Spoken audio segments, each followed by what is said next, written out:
Hey guys, Elle here. This is Artemis. Hello. Hello. I won't talk bird talk the whole time.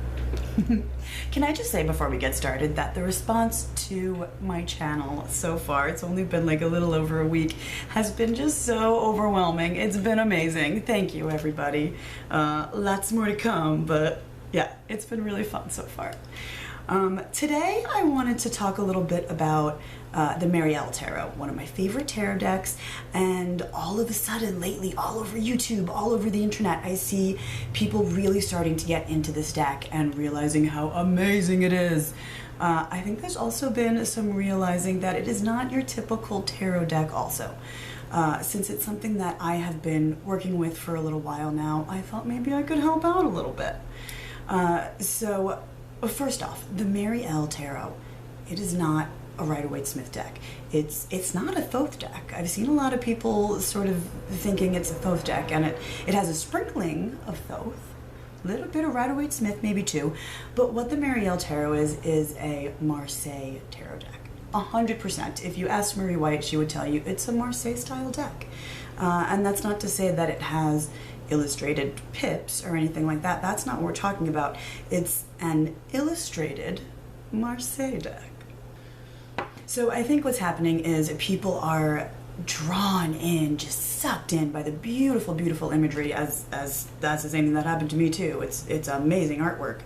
And then they're sort of maybe trying to impose their Rider-Waite-Smith understanding onto it, and you can do that to an extent. But I think it would really help to sort of go through what a Marseille deck is and relay it back to the Mariel. So I can really only speak to how I read Marseille also, and how I go about reading the Mariel Tarot. Disclaimer. But the basics of the Marseille, I think, are pretty much the basics of the Marseille, no matter who you asked. I gotta get rid of Artie. Are you ready? You're all up in my face, baby. Mwah. Say bye. So I think I was really lucky, actually, when the Mariel came into my life, that I had already sort of learned how to read Marseille. You know, I could pick up that deck, and besides being just blown away by the beautiful imagery, and even finding, you know, recognizing stuff in the myths that she referenced and the Kabbalah references and all of her references, they're fascinating. But I could see that it was a Marseille deck from my studies. I think you might be at a bit of a disadvantage if this deck almost comes into your life a little bit too early and you're like, I can't quite see what's happening here. Totally get how that can happen so easily. I think it would be a really good deck for someone to start learning Marseille with, because you still have amazing images to draw from. You know, you're not just relying on your numerology and your elements and so on and so forth. But yeah, so I'm sure you have, you know, studied some numerology. If you study tarot, you've studied some numerology. And I think that it's very easy to see in every suit, at least it was for me at first, oh, I get the aces, you know, and I get the tens. They've done it. They've made this journey. You know, I have a Rider-Waite-Smith here. Okay, they killed, you know, their ego. I could see that. Very cool. Now, what the hell is happening in the six when it comes to that journey I'm making? You know, all the numbers in between, I think, get a little bit more confusing. And it's hard to see in decks like this that don't take you to the same place in every single card. You know, there's a range of meaning in every single card, from these really big spiritual ideas, the macrocosmic viewpoint, all the way down to the very mundane, sort of everyday kind of meanings. So I think what happens a lot too with this deck is people will pick up this card here, or any number of cards really, and they're like, oh, that's such a beautiful, serene, uplifting image, but this is the card that comes to mind when I think like Nine of Swords. And this is, I can't sleep because I'm so anxiety-ridden sort of thing. It's a very harsh, almost negative card. And then you try and reconcile that meaning with this image of hope almost. They seem like total opposites. And it can sort of throw people, and I totally understand why and how it does. But hopefully going through the Mariel the way that we're going to will actually help. You know, it'll help help you understand how this really does fit into this, and this fits into this. Neither one of these cards just sort of came out of left field, or neither one of these images anyway. They both are perfectly appropriate and perfectly accurate. They're just different ways of sort of coming at the same thing. So hopefully that'll help.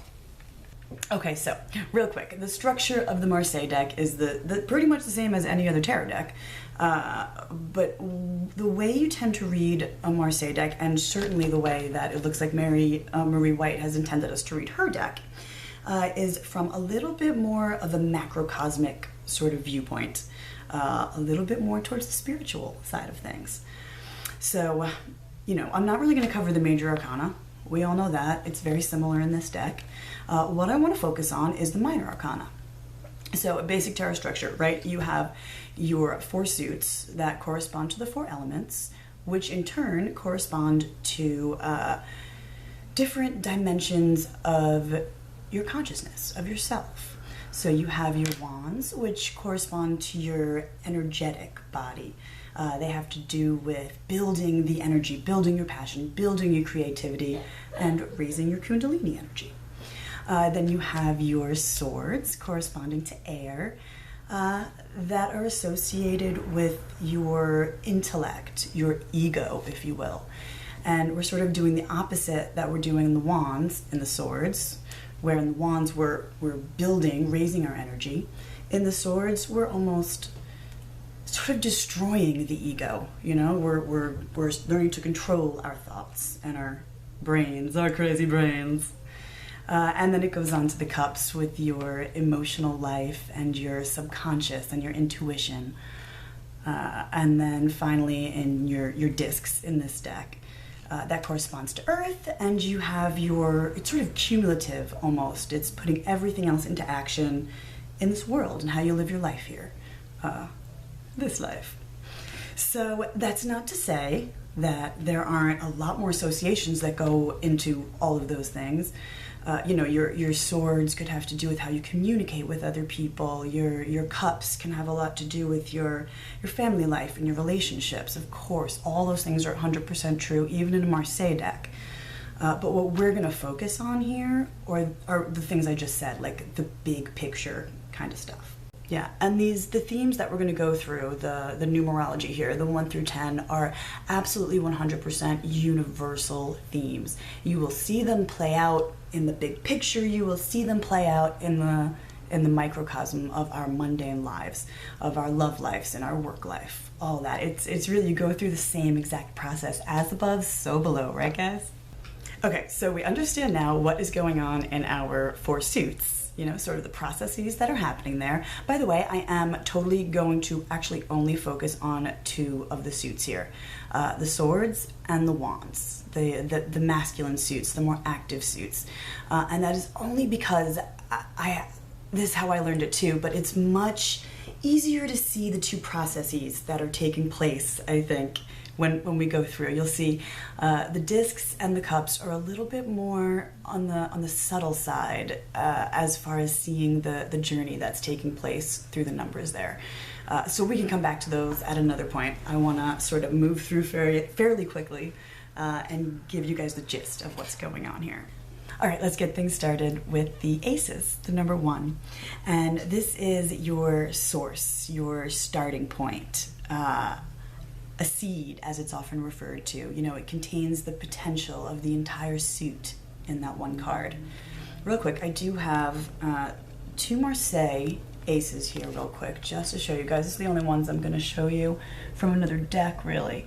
But I think that they illustrate very clearly what we're sort of talking about here. So here you have, was that your wands, and you can even see it in the picture, that energy is broadening. It's moving up. It gets bigger at the top and it's smaller at the bottom. You know, you're raising that energy, you're building, you're growing here. You're growing something. That's good. And then in your swords, you can see it's actually sort of the opposite sort of thing going on here. It's thicker down at the bottom and it gets thinner at the top, because you're destroying something, you're sublimating something. You know, I love that you can see that in those cards. And then, of course, in Marie White's Mariel tarot, this is the Ace of Wands. Now what she's done for all of her aces here is she's used like the 4 cherubim from the world card, or the 4 fixed signs of the zodiac, which correspond beautifully, of course, to each card. And so this one here is Leo, the lion. And here, some people find it a little hard to see, actually. You can see the 2 faces of the lion. They're moving really, really quickly, back and forth, you know? But you can make it out on the side here and on the other side there. This is the lion card. And what this represents is your untamed, wild energy. It's also the heat of the sun, the fire of the soul. Spiritually, it's the seat of your strength. It's the animating life force within you. It's what we're talking about. So she says she says that you won't fully know the strength or this energy until the end. That is, until you've gone from like the 1 through the 10 and channeled this energy channeled it through an oppressive and through an all surrounding earth, and building on it and discovering your potential. Which, you won't fully realize until the 9 or the 10. But this is where it starts. All right, off to the eagle. Oh God, aren't these cards just gorgeous? I know. Which represents Scorpio, and this is an exalted Scorpio. He's gone from the scorpion, you've evolved into the eagle. That's why they're both representative of Scorpio. I'm not going to get into all the astrology behind that now, but that is Scorpio. And this, according to Mariel, is the middle pillar. It is where you start to, sorry, I'm zooming off course, where you start to reconcile your opposites, our male and female halves, where we control the contrasting aspects of ourselves, the light and the dark. So what's happening here, that's sort of the mental process that's taking place at the very beginning of the suit of destroying your ego, So even in the seed, in the very beginning ace, there's something sort of almost very specific happening, at least in the Mariel version of this card. So also in the suit of swords, this is where one finds redemption, where one seeks enlightenment. That is this pathway that we're talking about. That's the suit of swords, the suit of air. And it all starts with an open mind and a willingness to learn. And eventually, you'll end up at the top of the sword there, with that piercing through that crown there, that crown of open-mindedness, and piercing through it into cosmic consciousness. That's right, this is all in Marseille decks. Don't you love it? The 2s. So the 2s are often associated with like balance and duality, and sometimes even like a choice to be made. When it comes to the process that we're talking about in these cards, it has a little bit more to do with preparation, with the process of analyzing your next step. There's really not a lot of action happening here. It's all planning and prep work with the 2s. And Marie White very clearly understands this. So here you're preparing to take your next step in the journey. You're planning your destination, you're setting your goals. And that is exactly what you have here in the 2 of Wands. So this is the energetic suit, again, suit of passions, and you can see a clear path here that's been created. I love that she uses the trees here again. She'll do that again in the 4, and I'll talk a little bit more about the metaphor there, but that's the path in between the 1 and the 2. That's where you're going. Which leads us to the beautiful 2 of Swords. Okay, so the very, very first thing that Marie White says here in her book is about a snake that comes between the 2 trees. Oh, those 2 trees. Excuse me. Comes between the 2 trees and circles that space, defining it, limiting it, naming it, even loving it. So again, there is that preparation. You can read in her book why she chose these specific sort of images here, the sword, the locust, and the wings, they all have very symbolic meaning that's very relevant to the number and the suit here. Well, actually, real quick, the grasshoppers, I always love that one.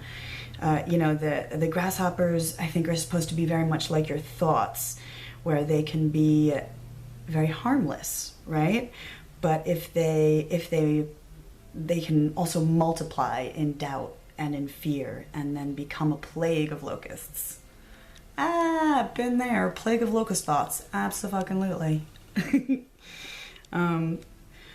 But yeah, it's here in the mental, the ego-killing suit that she wants you to clear a space that your future can grow in. It's all about starting to have right thoughts and temper your words and the language that you use, and to learn to even like name your challenges and your desires. And it's really all about setting your intention. There is very little, if not zero, action taking place in the 1 and the 2. That comes next in the 3. These are all preparation. So in the 3s, you finally act. Action is happening. They're all about movement. They're about expression. So they're taking what you just created space for in the previous number and creating in that space that has been cleared out for it.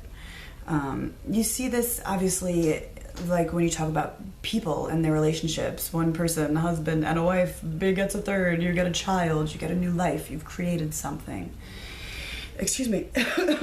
I like how the 2 cards that are associated with the number 3, just by way of numbering, you know, your number 3 card in the major arcana, the Empress, and then also your 13, your unnamed arcana, or death.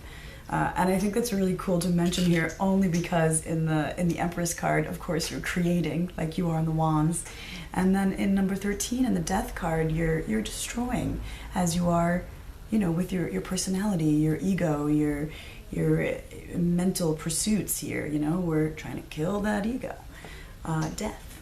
So it's very, very appropriate for what we're talking about here with these 2 suits today. So first up with the Mariel, we have the 3 of Wands, one of my favorite cards. This is one of the few cards that looks very Thoth, I think, too.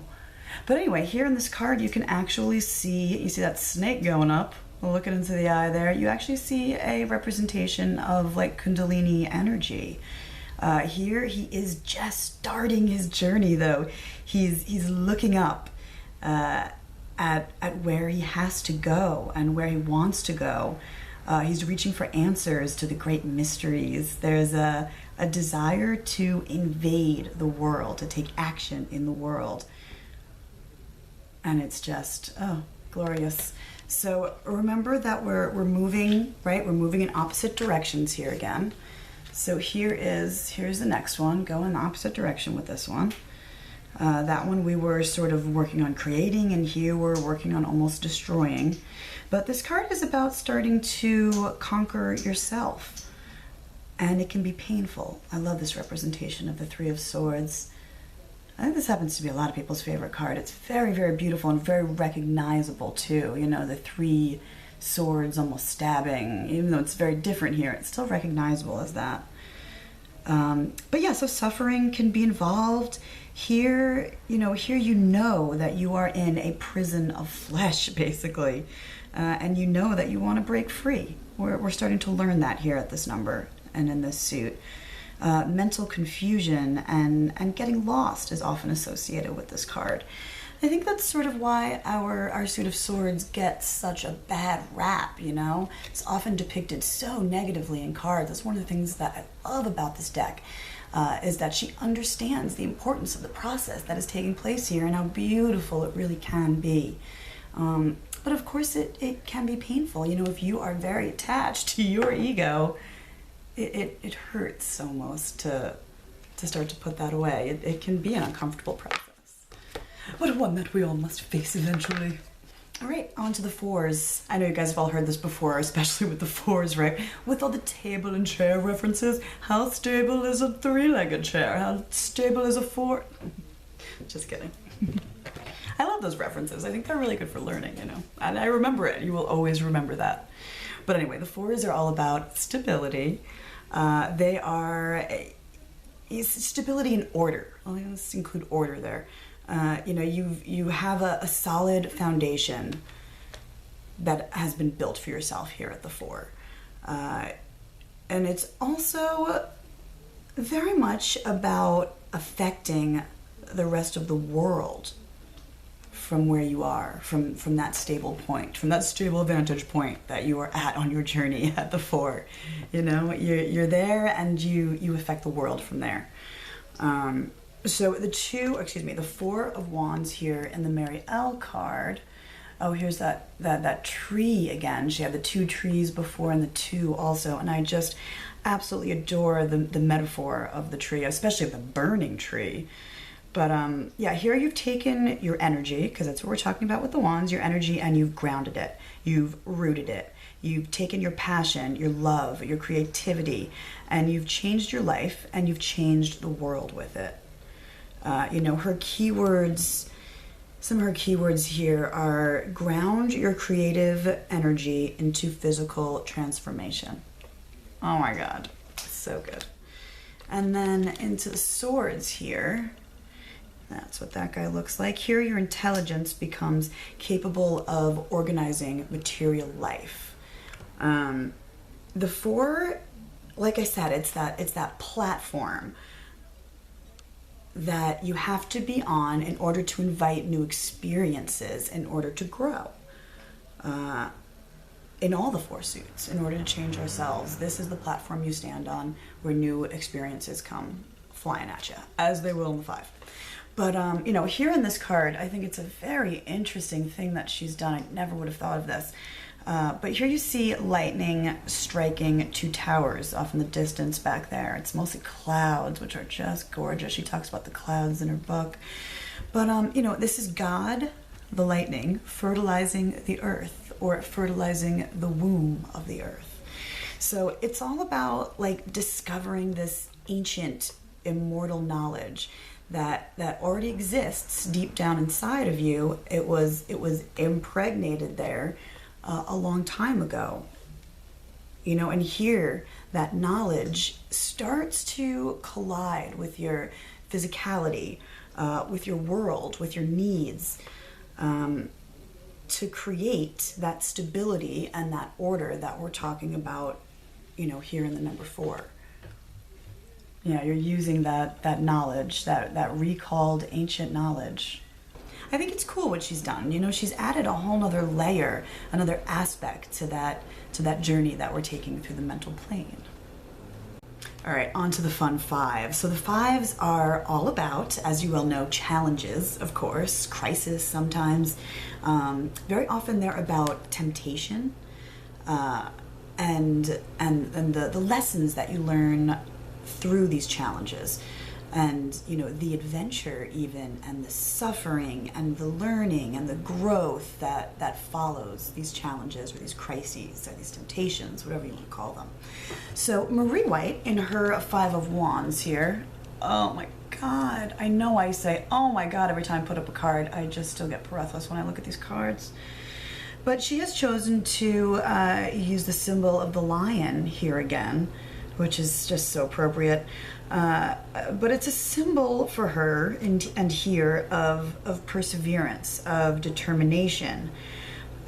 So the lion, through all of his challenging experiences, all of his hardships, he's grown, and he is now courageous. He's a courageous lion. Yeah. So the card then, it becomes like it's all about a show of force, of trailblazing even, and you can get through all the challenging situations of the 5 by recognizing that inner lion, you know, your inner lion, your inner strength. Yeah, the 5 of Wands also, by the way, she doesn't necessarily go in this particular direction in the Mariel Tarot, but you know, it's traditionally has often been associated with discovering your inner gold, that spiritual gold within you when you're talking about like the alchemical process. It's about separating the dross from the divine, And I don't know, this lion just reaching out and grabbing for that with his sort of golden aura around him. Definitely, that's another trigger thing for me when I look at this card. It sort of goes there. And that can also be a very, very difficult process, separating out what is garbage and what is unnecessary, and what you really need to hang on to. And you figure those things out through hard times. You know, how will you ever know how you react until these situations present themselves? Yeah. So that brings us to the Five of Swords right here, and at this stage, you're doing the same thing. You're learning how to move through crisis, but intellectually and intelligently. So this card shows Athena and her owls of Greek mythology. Isn't that beautiful? And that's all you need, right? That's all you need, because this goddess perfectly represents what she's talking about. And that has to do with how you use strategy and discipline and reason to resolve conflict. It's all just perfectly represented by her. So again, this is where you are learning how to control your ego in the world. Five of Swords. So into the sixes we go, and here you'll be able to see how you move on from the conflicts and the challenges of the fives. So we're back to an even number, a number of harmony, of balance, of resolution, and of beauty. Number 6 is Tiferet, beauty. All right, on to Marie White's Six of Swords here in the Mariel Tarot. So after your struggles, right, here you've learned or are learning to be like this guy right here, the Archangel Michael, in all of the sixes in the Mariel Tarot. Each one is represented by a different archangel. So this one is Michael. Michael, what he does is he descends from heaven to slay demons, and he also commands the armies of God. He stands on the side of right and is very direct. He is very forceful. He conquers his demons. So that all makes sense energetically. You know, you're being direct, you're being forceful. Side note, for me, often the Six of Wands, personally, I often associate it with like the beauty of a sexual encounter. And just sexual energy in general. One of the things I thought that was sort of interesting, you take another look. I know it's kind of dark actually, but this has to do with, you know, Michael slaying dragons, right? I'm sorry, going the wrong way. Right around there you can see like a dragon or a serpent image. And then up here, I keep looking backwards in there, sorry. Up here you see his spear. That's supposed to be like his flaming spear. But what I also see, maybe because I have a dirty brain, is a phallic and a yonic symbol. Marie White, was that intentional? I'm gonna go with yes. It's something that I pull on, or I draw from with this card too. But anyway, going from the Archangel Michael, I do wanna show you guys this guy here. It's another, I mean, you can do this with every single card. You can go and look at your Rider-Waite-Smith and see sort of, yeah, this makes sense here too. But I think it's so interesting that, you know, you can very clearly see where this victory march of sorts sort of comes from. You know, the energy at this place is very, you know, you're self-directed, you're in control. There's an energetic harmony about this card. Very cool. All right, and the Six of Swords in the Mariel.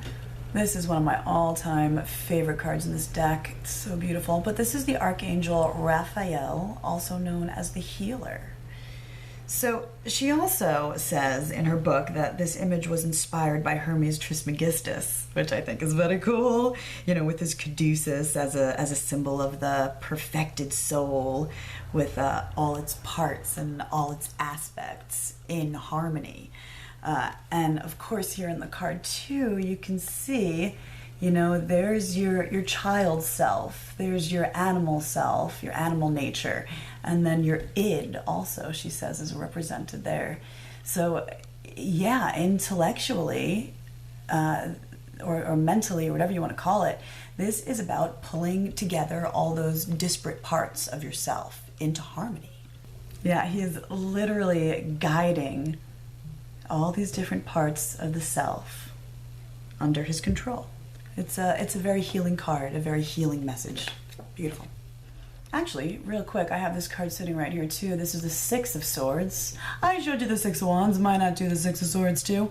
But anyway, you can sort of see that, you know, one of the aspects often associated with this Rider-Waite-Smith card is leaving for almost healthier chores, for a healthier place, leaving behind what do they talk about? Like situations that are no longer healthy, that no longer serve a purpose. So yeah, you can, you know, even though these are so different, even at the sixes here where it almost looks like there's no relation at all, you can still see that, bridge, you know. So the sevens are all about taking that harmony that you learned and that you used in the six and sort of deepening your understanding of it. It's you know, you're a little out of balance again here, but it's all about like understanding and wisdom and attainment and action in the world and action upon the self. For me, it's always been a card of internalization, I like to call it, of being alone and working on yourself. So in the major arcana, the number 7, of course, belongs to the Chariot, and Marie White chose to utilize the imagery of the Chariot in her sevens here, in some of her sevens. So normally you see a white and a black horse or a white and a black sphinx. She chose to go with wolves. Isn't that amazing? This is the 7 of Cups here, and this is what we're going to talk about. Actually, I just wanted to show you the other one. That is the 7 of Wands right there. So the goal with the Chariot, of course, is to come into control of these two aspects, you know, your earthly and your divine aspects, your spiritual and your mundane aspects. The black wolf here in the 7 of Cups, she represents more your subconscious, your shadow self. And then the 7 of Wands here is your energetic self, really, your spiritual self. I also love even that there's this crossover that she put into her deck, because, you know, it's not like you move, say, energetically from the 1 to the 10 in real life, and then you start back at the beginning and go through the swords and then through the discs and then through the cups and on and on. No, there's this jumping around, there's this bouncing around in the reality of life, probably throughout your entire lifetime, probably throughout many lifetimes even, you know. All right, on to the 7 of Swords here, and this is another one of the most beautiful cards in the deck, isn't it? I know it's a fan favorite. But this is a representation of the raven that steals the sun.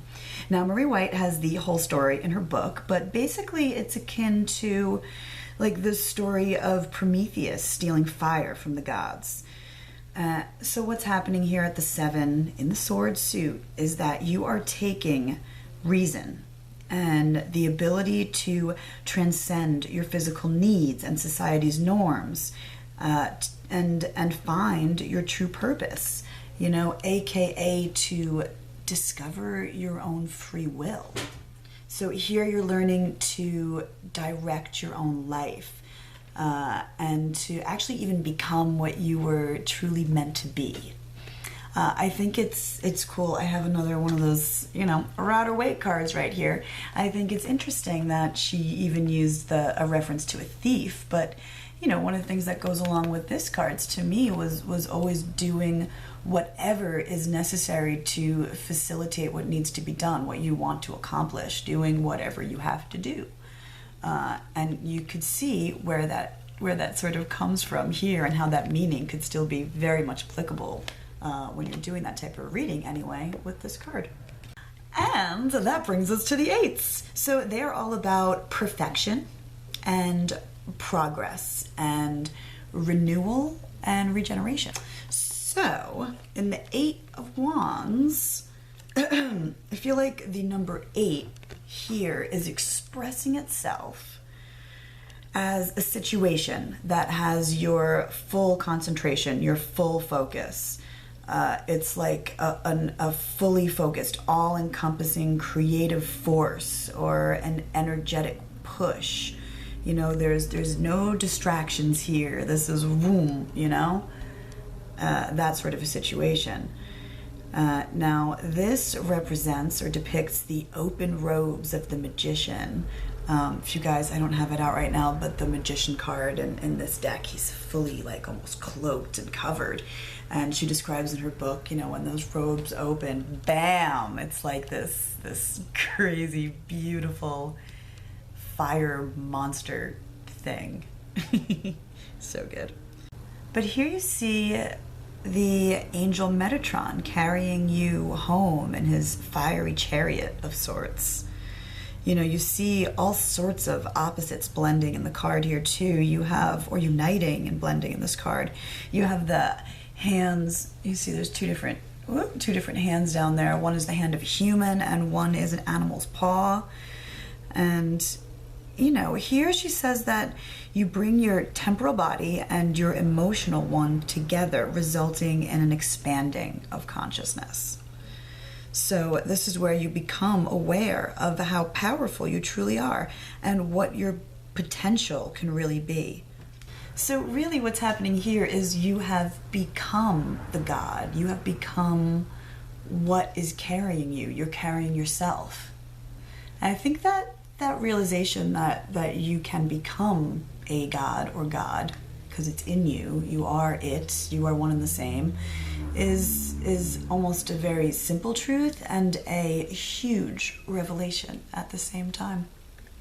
So moving on to the swords, now remember that we're doing almost the opposite of what we were doing in the Suit of Wands. There we were building our energetic system, and in the swords and the air suit, you know, the goal is to almost empty ourselves.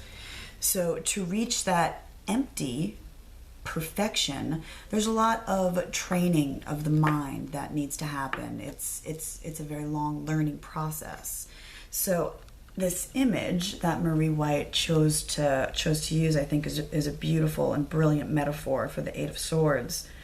So it's also about that singularity of focus that we were talking about in the Eight of Wands. You know, eyes on the prize, visualize what you want and be true to yourself sort of thing. But this image shows the gates of justice. And once you go through, you'll never be the same. You know, you're forever changed once you walk through these gates. And what keeps you from moving forward, what keeps you from entering the garden, is our own attachments and our own fears and our own ignorance. So when you change your perception, when you've done the work and solved your problems, that, you know, figured out what was holding you back, and worked through that, you can just walk right in. There's no locks on this gate, she says. You know, it's an open gate. You can walk through whenever you want.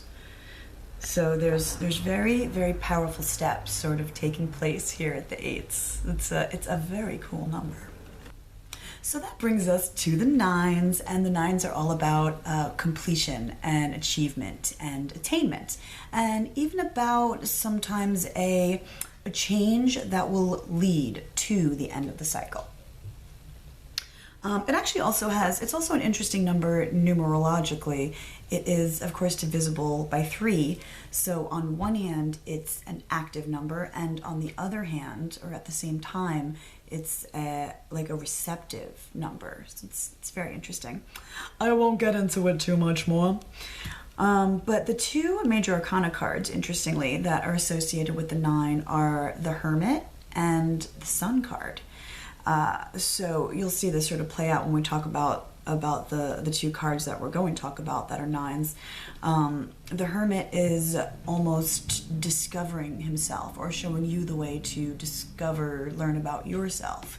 And the Sun, of course, represents enlightenment and achieving enlightenment. So these are big cards with big meanings.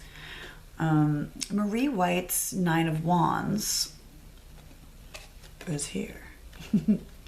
So, beautiful. She, in this card, you see like this warrior woman. Isn't she beautiful?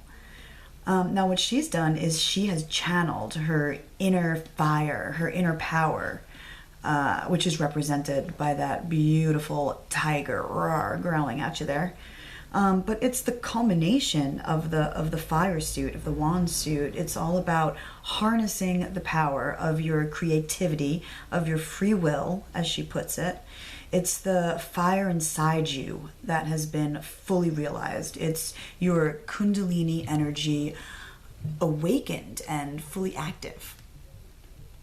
I love that it's so bright red too. It just works. And then the Nine of Swords. This is actually that card that I showed you back in the beginning. That is that guy. And here you've attained enlightenment. So this has a lot to do with the Sun card.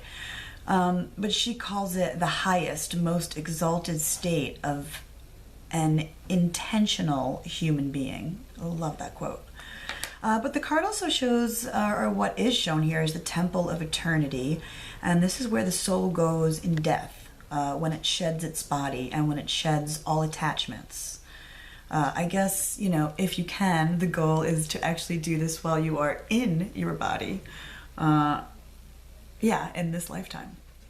So Marie White even says in her book, I love this little quote, she says that air and the swords can often be seen, excuse me, as harsh, but it's healthy and it creates beauty and perfection and it guides us from chaos to exaltation. Come on, it's so good. You relay this card back to, you know, that Rider-Waite-Smith image of sleepless nights and nightmares. It's true that with this card, the reversal may be a little bit more accurate in describing a Rider-Waite-Smith card, and a bunch of cards she sort of does that too, where the reversal is more the typical meaning of the Rider-Waite card. And that's just what, you know, he chose to focus on in his cards here. But, you know, I feel like what's going on here really is an inability to let go of your attachments. And this is the result of that. You know, it's what keeps you from being able to enter the gate that we talked about in the Eight of Swords. And what keeps you from being able to pass through that gate, and then keeps you also from being able to enter the Temple of Eternity here in the Nine of Swords. You know, those attachments will hold you back. In her reversal of this card, she actually also describes it as an inability to see beyond the veil, and also doubt and fear. So yeah, there it is. That's your tie-in, you know. All right, on to the tens. Of course, they are represented by the Wheel of Fortune and Judgment in the Major Arcana. But the tens are about wholeness. They're about the end of a cycle. And also inherent in that number, in the number 10, is the beginning of a new cycle. It's sort of an out with the old, in with the new. It's the end and a beginning. And in every suit, it can sometimes refer to the work of taking all your cumulative knowledge, everything that you've learned from the 1 up to the 10, and returning to the world to share what you've learned, to lead others, to teach others. Sometimes it's even about closure or tying up loose ends, but it is never about like an ending. There's never a full stop. It's more fluid, it's cyclical, the cycle always continues. So in the Mariel Tarot, all of the tens, here I got all 4 here, they are all represented by horsemen or men on horseback. And I think that is so friggin' cool. I always imagine them sort of riding out to do the great work of their particular suits and bring peace to mankind, you know? Yeah, they're all beautiful, and I love that they're all so coordinated like that, where it's a very similar image on each one. But anyway, in the 10 of Wands here, our energetic suit, you have like a hunter riding out triumphantly to do the great work. No, riding out on his white horse, which was previously, thought of as a white wolf, or we thought of it as a white wolf before, from the chariot.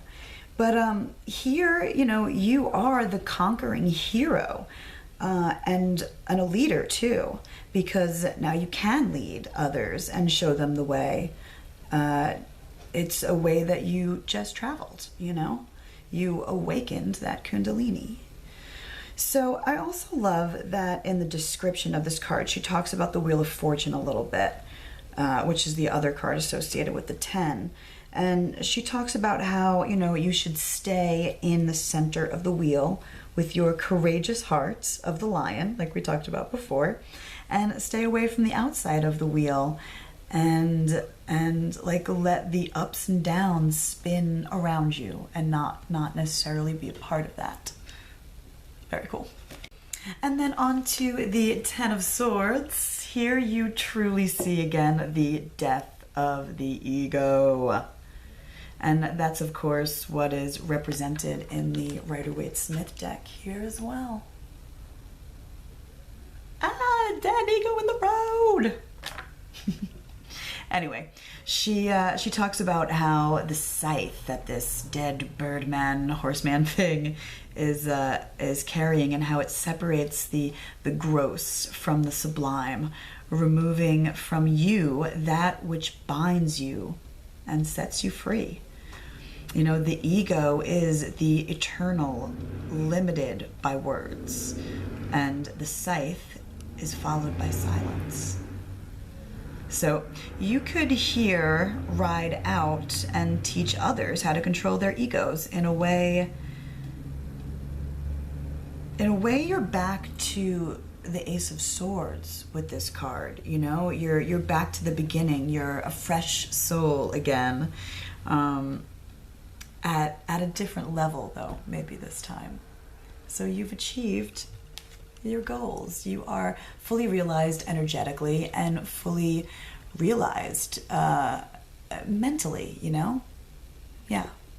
So that is the two different paths that you travel in the Wands and in the Swords, in the Marseille Tarot and definitely in the Mariel Tarot.